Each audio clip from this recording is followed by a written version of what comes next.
গ্ৰাম্যাঞ্চলত বন্ধন বেংকে আশাৰ সঞ্চাৰ কৰিছে বহুজনৰ বাবে। মুক্তাপুৰত বন্ধন বেংকে জীৱন সলাইছে ৰীনা গোস্বামীৰ।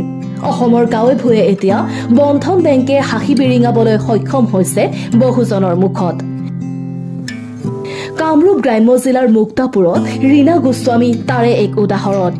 2009 চনত বন্ধন বেংকৰ পৰা ঋণ লৈ মুক্তাপুৰ চকত আৰম্ভ কৰিছিল মা লেডিজ কৰ্ণাৰ। আজিলৈ সুন্দৰভাৱে তেওঁ চলাব পাৰিছে বস্ত্ৰৰ ব্যৱসায়। মহিলাৰ বিভিন্ন পোছাক প্ৰস্তুত কৰি বিক্ৰী কৰাৰ লগতে প্ৰায় 15 গৰাকী যুৱতীক চিলাই প্ৰশিক্ষণো প্ৰদান কৰি আহিছে ৰীনা গোস্বামীয়ে। মুক্তাপুৰৰ বঙালগাঁও নিবাসী ৰীনা গোস্বামীয়ে বন্ধন বেংকৰ ঋণৰ বাবে আজি এগৰাকী সফল ব্যৱসায়ী হিচাপে নিজকে প্ৰতিষ্ঠিত কৰিব পাৰিছে। মোৰ নাম ৰীনা গোস্বামী। মই মুক্তাপুৰৰ বঙালগাঁৱৰ এজনী স্থায়ী বাসিন্দা হওঁ।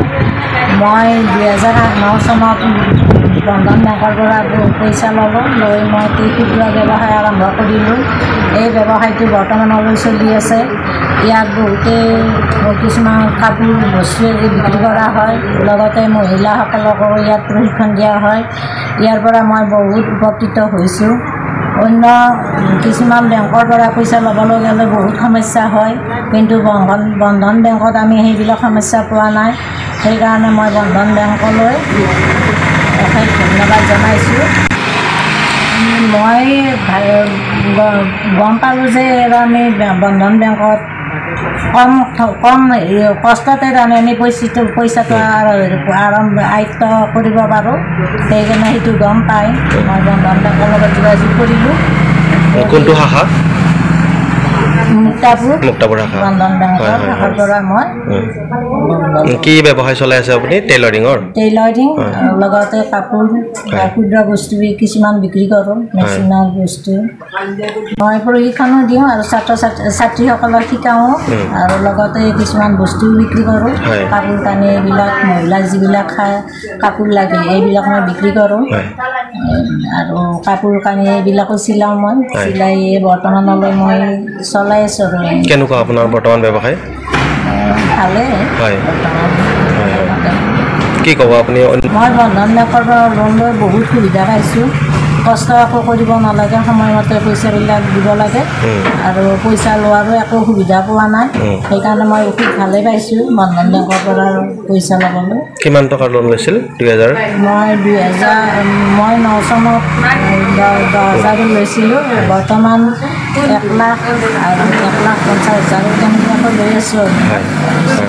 সময়ে সময়ে আপুনি পইচাটো দিব পাৰিছে? মই সময়ে সময়ে পইচাটো দি আছোঁ।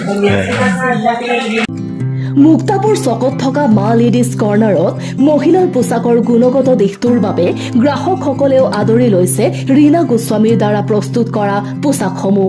স্কুল ইউনিফৰ্মৰ লগতে মহিলাসকলৰো পোছাকৰ নিৰ্ভৰযোগ্য প্ৰতিষ্ঠান হৈ পৰিছে মা লেডিজ কৰ্ণাৰ।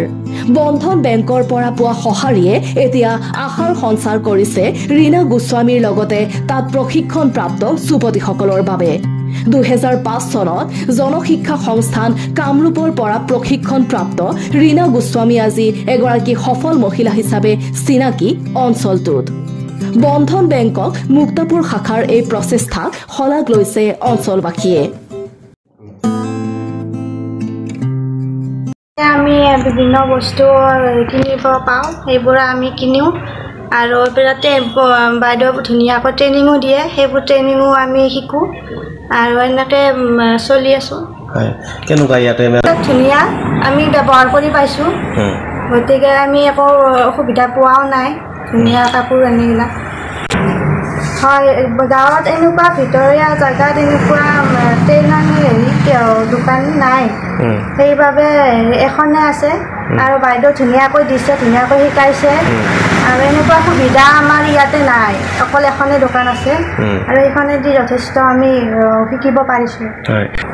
বন্ধন বেংকক ধন্যবাদ দিব লাগিব, কাৰণ বহুতে মানুহক ঋণ লৈয়ে কাম কৰি আছে। যিহেতু সঞ্চয় কৰিব পৰা বহুতৰে ক্ষমতা নাই আজিকালিৰ দিনত, সেইবাবে বন্ধন বেংকৰ কাৰণে এইখিনি যথেষ্ট সুবিধা হৈছে। সুবিধা ভালেই পাইছিলোঁ। প্ৰথম লৈছিলোঁ মই 30,000 টকা, এই গাহৰি ফাৰ্ম খুলিবলৈ আৰু এইবাৰ ল'ম 80,000 টকা এই ব্ৰইলাৰ ফাৰ্ম খুলিম বুলি ভাবিছিলোঁ ভালে আছে আপুনি সময়ে সময়ে দিব পাৰিছোঁ হয় হয় আৰু কি আশা কৰিছে আপুনি লোন লৈ পেলাই কি কৰিম বুলি ভাবিছে ভৱিষ্যতে মানে কিবা কিবি ব্যৱসায় কৰিম বুলি ভাবিছোঁ আৰু বৰ্তমান ভালে পাই আছোঁ বেলেগ নালাগে আধাৰ কাৰ্ড লাগে আৰু পান কাৰ্ডখন লাগে বেলেগ একো নালাগে আছে এনেকুৱা ব্যৱসায় বহুতে কৰে বেছিভাগে লৈ পেলাই ব্যৱসায়ী কৰে আৰু কি ব্যৱসায় কৰে কিছুমানে এই মেচিন থকা খালৰ ব্যৱসায় কৰে বা কিছুমানে গাহৰি ফাৰ্ম খোলে বা কিছুমানে আকৌ পুখুৰী খান্দে সেনেকুৱা কিবা কিবি কৰে চিলাই মেচিন কিনে কি ক'ব বন্ধন বেংকৰ বিষয়ে মই বৰ্তমান ভালে পাই আছোঁ হয়তো বাকীবিলাকেও ভালে পাইছে বা ভালে পাবও পাৰে বা ল'ব খুজিলে ইয়াত ল'ব পাৰে আৰু desk report news express Assam